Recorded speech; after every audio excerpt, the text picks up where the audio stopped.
Not my word. This is not Pastor Chandi Babu's word. This is word of God. ఈ రాత్రి ఖచ్చితంగా మీతో ఒక మాట చెప్పనై ఉన్నాను. ఇక్కడ నిలబడి ఉన్నటువంటి నా మాటగా కాదు, ట్రాన్స్లేషన్ చేస్తా ఉన్న నా మాటగా కాదు, కానీ దేవుని మాట మీ జీవితాల్లో ఒక గొప్ప కార్యం చేయబోతా ఉంది. So I would like to request you, be prayerful and listen what God want to speak to you tonight. నా తరపున మీకు ఒక విన్నపం ఏంటయ్యా అనంటే, మరి దేవుని మాట మీకు వినబడతా ఉన్నప్పుడు మరి శ్రద్ధగా వినండి. అటు ఇటు తిరగడానికి ఎవరు ప్రయత్నం చేసి సమయాన్ని వృధా పరచవద్దు. I would like to ask Pastor Chandi Babu to read book of John, Gospel of John, chapter number 3, verse number 1. ఈ రాత్రి పరిశుద్ధ గ్రంథములో నుండి మరి యోహాను రాసినటువంటి శుభవార్త 3వ అధ్యాయంలో నుండి కొన్ని మాటలు మనం ధ్యానం చేసుకుందాం. It's a well-known passage, you know very well, but let us listen to that word, what God want to speak tonight.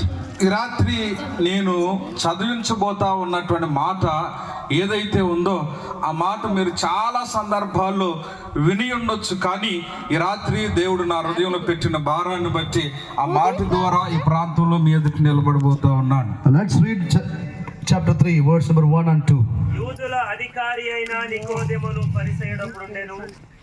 అతడు రాత్రి యందు ఆయన యొద్దకు వచ్చి, బోధకుడా, నువ్వు దేవుని యొద్ద నుండి వచ్చిన బోధకుడు అని మేమెరుగుదుము.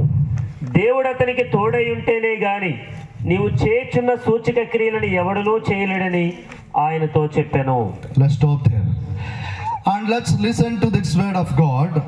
ఈ రాత్రి మరి దేవుని వాక్యం కొరకు మీరు ఆసక్తి కలిగి ఉండమని ప్రభు పేట మనం చేసుకుంటా ఉన్నాం. Here is a person whose name is Nicodemus. ఇక్కడ ఒక ప్రత్యేకమైనటువంటి వ్యక్తి గురించి రాయబడి ఉంది. అతని పేరు నికోదేము అని రాయబడి ఉంది. Let us think about who is this Nicodemus. He is a religious leader who knows the word of God very well.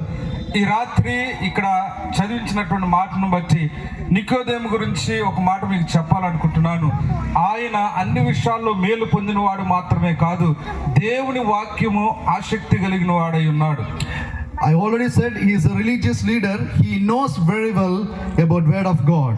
ఈయన మత సంబంధమైనటువంటి వ్యక్తి అయి ఉన్నప్పటికీ కూడా దేవుని వాక్యం పట్ల చాలా ఆసక్తి కలిగిన వాడు, దేవుని వాక్యం ఎరిగిన వాడై ఉన్నాడు. So let us see what Nicodemus is thinking about Lord Jesus Christ. ఈ రాత్రి మీకు ఒక మాట చెప్తా ఉన్నాను. యేసుక్రీస్తు గురించి నికోదేము అనేటువంటి వ్యక్తి ఏమి ఆలోచన చేస్తా ఉన్నాడు. Verse number 2, it's very clearly stated that దాన్ని బట్టి 2వ వచనం చదివితే, అతడు రాత్రి యందు అతని యొద్దకు వచ్చి, బోధకుడా, నువ్వు దేవుని